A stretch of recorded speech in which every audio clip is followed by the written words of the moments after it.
داخویانێک هەفبەش دا حکوومەتە عێراق و ئۆفیسە نەتەوێنێ ئیگرتی لە عێراقی ڕاگەهاندیەک و حکوومەتی بڕیارێک پەسەند کردە لە گۆڕاوێ عەردێ خەڵکی شنگاری دێ بناوێ خودیین وان وەرن تۆمارکردن ژە ساڵên 1970یان وەرە سەدان گوندên شنگالê hatine valakirin ji bilî wê jî kêm kesan belgeyên fermî hebûne diyar bikin ku erd û milkê wan li ser navê wan tapo kiriye. Ev pêngava hikûmetê ji xelkê şingar lê rêra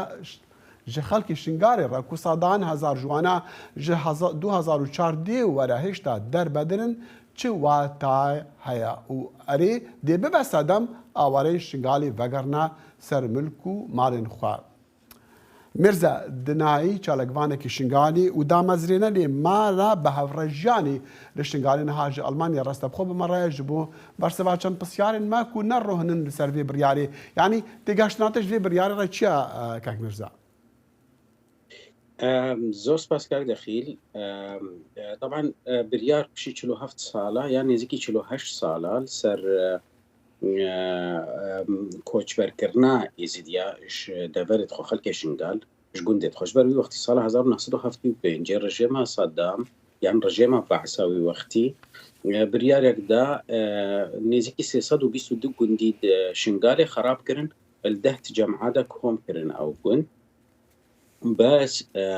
وقتی التجمع کۆمکردن نا صفتا گوند داوان نا صفتا باژەروانیە داوان ژبەر وێ کێژی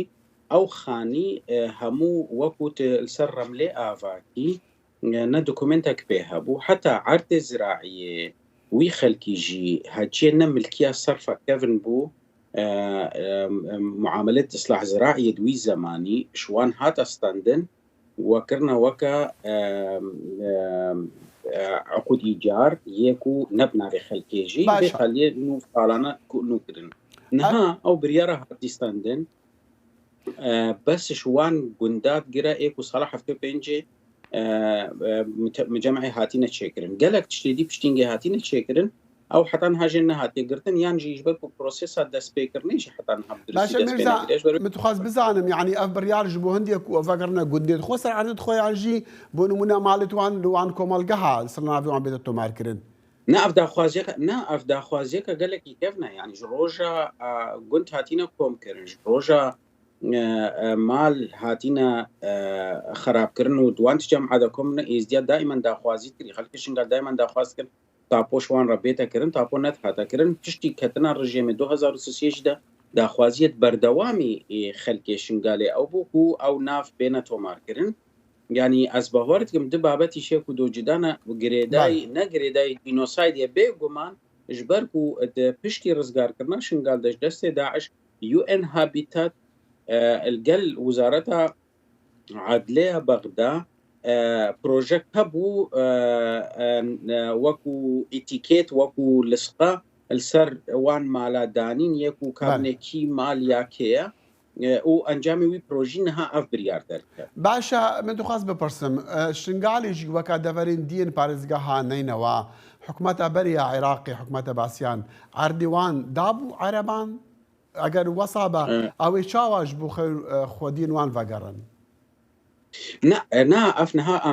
نها اف بريار هاتي ستاندن هيج علاقتاوي وان عردي خلقي هاتي ستاندن او عردي زراعي هاتي مصادره كرن هيج علاقات شوينينا افش هيا او هناك مال هنا اخينا هناك شملتونا اتكو صالح في بينجي هاتينا افا كرن خلق صالح في بينجي دا لدوان خانيه خدايا او خانيه سرناوي وان كسايتو ماركرن او بروبلمات نزاعات ملكيه ام بيجن يا عردي هاتي مصادره كرن او حتى انها حل ويدر نكفتي انها اف بريار بس بريارك وهناك يعني عربية بيجن تمليك البيت اللي شاغليها بس مجرد ياك صالح حفتي بينجي دا متخانية كده برينها نبناوي بنبناوي كسيبو مجرد كار ديوار بون او شار ديوار نهاوي بناوي إنا سجلاندن بس او تشتي نزاع ملكية السر هي نهاتي شارة سر باشا يعني نبس جبوكو خلق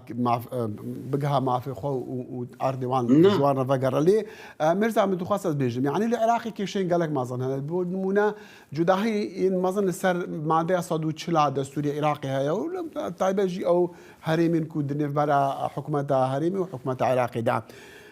جێبەجێ کردنا بڕیارەکان وەسا نەهاک و حکوومەتە عێراقی بە ئاگاداریان نەتوانێت گڵتی دایی وێ چاوە بێ جێبجێکردن یعنی وێ چەندێ ئاسانکاری ژێڕە هەبە نەها ئەف بریارە نەها یان چارەسەرکردنا ئەڤێ بریارێ gelekî bi asanî ji ber ku xelkek heyetxaniyê xwe de ye UN Habitat berîn hab 3 sala dest pê kir wekû statîstîk çêkir ihsaek çêkir çû wan mala yek seredanawan kir tîmê UN Habitat gotî ev malkiye ji sala 75 de kîl vî xanî de ye gotin filan kesa navê wî tê de nivîsîn informasyonê wî wergirtin yanî prosesa çêkirinê proseseka bîrokratiya serfa ji ber ku wan divê biryarê de û encamê vê biryarê هیچ خوا نێزیکی وان بابەتت کێشە لەسەر نەکرد باشە وێ ببە سەدەمی هەندێک و خەڵکی ئاوارەی شنگالێک و بە سەدان هەزارن ها میزانن ڤەگەڕن سەر ماڵی خوا یعنی ڕاستی وەکو ڕەنگێکی گشتی ئەف تشتێکی پۆزەتیڤ وەکو حکوومەتە عێراقی کردی وەکو پێنگاف پۆزەتیڤەش بەرکو خەڵکێش ئێمانی نەها ئیرۆ مالێک و باب و باپیرێت وەختی باب و باپیرەدا خەڵکی تێدا کارە ناویوی بێت تۆمارکردن کارە هەنەکش عالیە مەسەلەش عالیە قڕوذاڤاش عالیە تاپۆکردنێ و ئەستیفادە ژێ بکە لێ ئەڤێ پرۆبلما نازەحبوونێ پرۆبلما کۆچبەریە چارەسەر نەکریە پرۆبلمێت داعش دەرکەفتین و کارەساتێک و بسەرێ خەڵکێ شنگالێ هاتینش وەختێ داعشدا ئەف وێ چارەسەر ناکە ئەف تشتێکی پارالێلە گەرەکی ساڵە 45 دا هات با چارەسەرکردن یانجی ساڵە 2000 پشتی ڕۆخاندنە ڕژێمە بەعس هات با چارەسەرکردن ئەف تشتێکی نۆرمالە وەکو کوردی دبێژین دۆنێمە سەرێمەدن ئەف دۆنێمە سەرێمەدن نەبەسەش بۆ مەزنیا وەی دەردێ بسەرێ شنگالی هاتی مەرزە دنایی چالاکوان و دامەزرێنەرێ مالا بە هەفڕە ژیانی لە شنگالی ئەزگەلکی سوپاسیاتت کەم زۆر سپاس